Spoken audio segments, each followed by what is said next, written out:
Hello, this is Tom Luque to help you with dishwasher not draining. And a test that you can do is a standard operation of a dishwasher is that the first part of its cycle, when you select and start a wash, that the drain pump will drain any excess water that might have been left in the sump.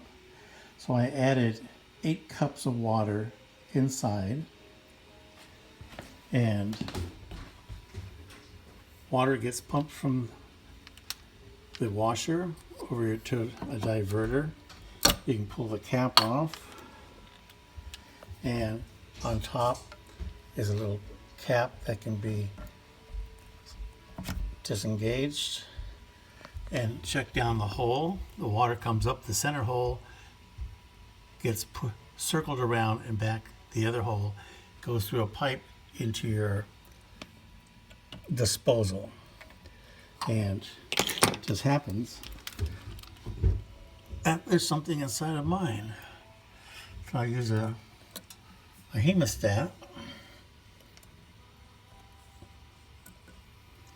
I have a broken plastic fork tang.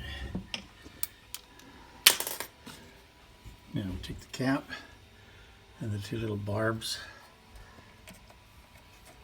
squeeze together, put it back in, and select the wash cycle, press start,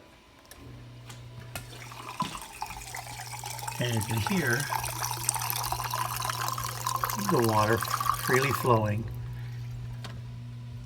And you look in the disposal, and you can't see it on the camera, but it's filled with water.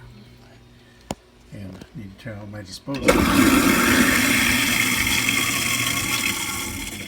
So this is the normal cycle. And water's pumped out. You hear it going through the drain, going into the disposal, and then out the drain line. That's the normal sequence of operation.